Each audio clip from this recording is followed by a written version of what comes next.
السلام عليكم ورحمة الله، ازيكم يا حبايبي؟ عاملين ايه؟ يا رب تكونوا بخير وبصحة وعافية يا رب. النهاردة ان شاء الله فيديو جديد ووصفة جديدة. النهاردة ان شاء الله جايبين لكم وصفة للناس اللي هي اول ما تحس بحمى في جسمها، سخونية، بتحس بصداع في دماغها، تحس باحتقان في الزور، زكام، ألم، يعني أعراض البرد اللي هي طالعة اليومين دول، أو الأنفلونزا، أو كوفيتي اللي هو طالع جديد. النهاردة بقى وصفتنا جديدة. قبل ما نبدأ الوصفة ما تنسوش تدوسوا على اللايك والاشتراك عشان يوصلكوا كل جديد. ويلا بقى مع بعض نبدأ ونقول بسم الله ونصلي على رسول الله ونبدأ كده مع بعض ونشوف مكوناتنا ايه. اول حاجه يا حبايبي احنا هنجيب بطرمان. انا البطرمان ده معقماه في ميه مغليه. احنا هنعمل النهارده مشروب سحري، مشروب هيقضي على البرد خالص. 3 ايام وهتشوفي الفرق بنفسك.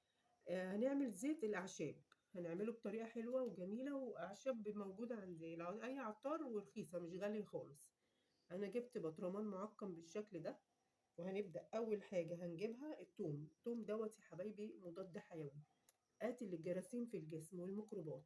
جميل جدا، لو تقدري تدخليه في كل أكل أو كل وصفة هتدخليه لأن فوائده كتيرة جدا. أنا هجيب 4 فصوص من التوم بالشكل ده، التوم اللي هو الكبير الأحمر. هنقشره كده بس بسرعة مع بعض. التوم ده مضاد حيوي ومطهر كمان للمعدة، حلو جدا جدا ومضاد للأكسدة. فوائده كتيرة جدا للجسم. فاحنا من يعني ايه، يعني ما تخليش اي وصفة او اي اكلة نحطه فيها، لان فوائده جميله جدا جدا والوصفه دي هتعجبكم قوي.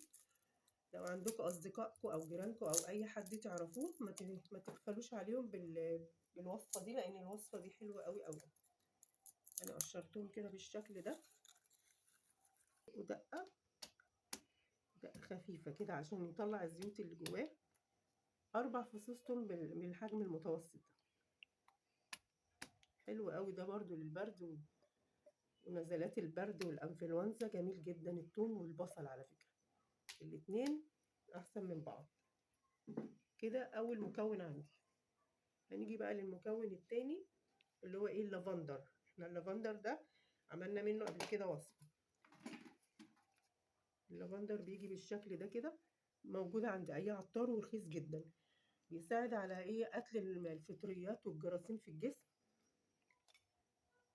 ويساعد على التئام الجروح، وبيساعد على علاج الحروق، ويساعد على تهدئة الجهاز الهضمي، وبيهدي الكحة وبيخلص من السعال، وبيعالج أمراض البرد والأنفلونزا، وكمان بيقوي الذاكرة وبيعالج الناس اللي هي عندها الزهايمر. هناخد منه كده معلقة تكون كبيرة. هنيجي بقى للمكون التالت. هو كذا مكون، هي زيت بالأعشاب، ففي كذا مكون مش مكون واحد بس. هنيجي بقى كده القرنفل. انتوا عارفين القرنفل ده حلو جدا جدا، بيدخل في علاجات كتيرة قوي من البرد. حلو جدا، مضاد للأكسدة ومضاد للجراثيم والفيروسات، وبيخلص. وحلو جدا برضو للآلام العظام، مسكن لآلام العظام، الناس اللي عندها التهابات في الركب برضو جميل قوي. بيساعد على التنفس، الناس اللي هي عندها ضيق التنفس حلو قوي دوت، بيفتح الشعب الهوائية، وبيخلص الجسم من البلغم. البلغم اللي هو بيبقى على الصدر، اللي هو ايه، يعني صعب مش قادرين نتنفس منه، ومش ما بينزلش بسهولة، فدوت هينزل لنا ايه، البلغم على طول. وكمان بيهدي الالتهاب الحلق، الناس اللي عندها التهابات الحلق والجهاز الهضمي، ويهدي الكحة والسعال، وبيعالج أمراض البرد وأنفلونزا. إيه، هناخد منه كده زي 10 حبات. كل الأعشاب دي أنا جايبها لكم. كل الأعشاب دي حلوة جدا للبرد والأنفلونزا، يعني كلها كده مع بعضيها بتعمل إيه، مفعول حلو قوي. هنيجي بقى كده لليانسون النجم. احنا عملنا برضو منه قبل كده برضو وصفة.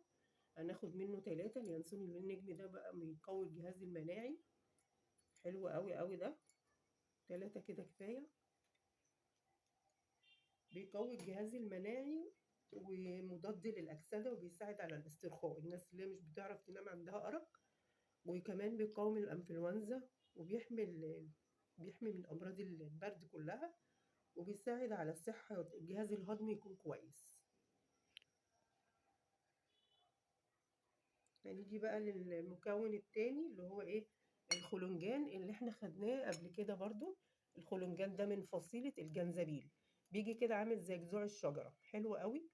بيقوي الجهاز المناعي وبيطرد السموم من الجسم وبيعالج نزلات البرد والانفلونزا، وحتى كوفيد حلو قوي اللي هو المرض اللي طالع اليومين دول، برضو حلو قوي. هناخد منه قطعتين كده، قطعتين. وعندنا هنا النعناع، النعناع ده حلو برضو، بيهدي الأعصاب وبيساعد على الاسترخاء، والناس اللي هي ما مش عارفة تنام بالليل. هناخد منه معلقة كبيرة برضو. أعشاب ربنا خلقها لنا كلها فوائد وكلها حاجات كويسة للإنسان. هاجي بقى هنا عندي القرفة. انتوا عارفين القرفة، القرفة دي فوائدها جميلة جدا، وبتساعد برضو على خفض نقص السكر في الدم، وبتخفض الكوليسترول في الدم، وبرضو بتساعد على نزلات البرد. هاخدها كده وهكسرها بالشكل ده. هاجي بقى اخر مكون عندي اللي هو كف مريم. احنا عملنا برضو منه وصفة قبل كده، بيجي بالشكل ده كده، رخيص يعني. القطعة دي كده ب5 جنيه، هتقعد عندك برضو. حلوة برضو للناس اللي هي السيدات اللي هي بينقطع عندها الطمس وبيجي لها آلام كده بالليل وحرارة في الجسم. حلو قوي لو غليته برضو، مفيد جدا. فانا هاخد منه قطعة كده، هو ناشف شوية.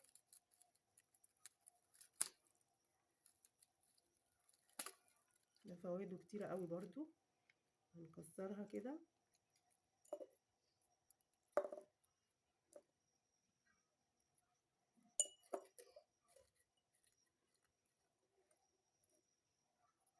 كده انا خلصت كل الاعشاب اللي انا محتاجاها.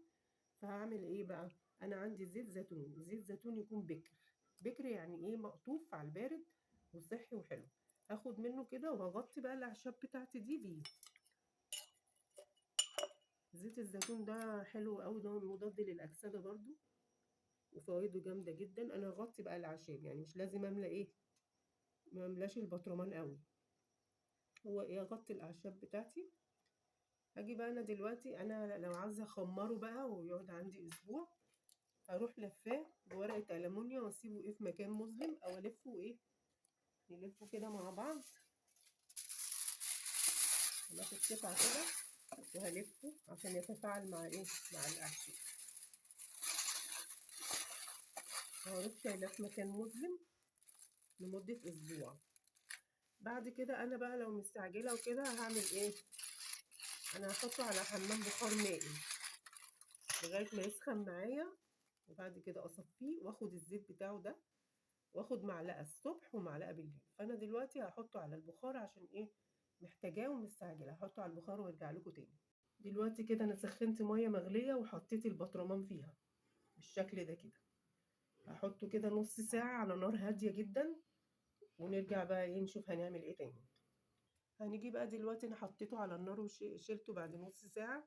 هروح مصفيه كده الاعشاب بتاعتي.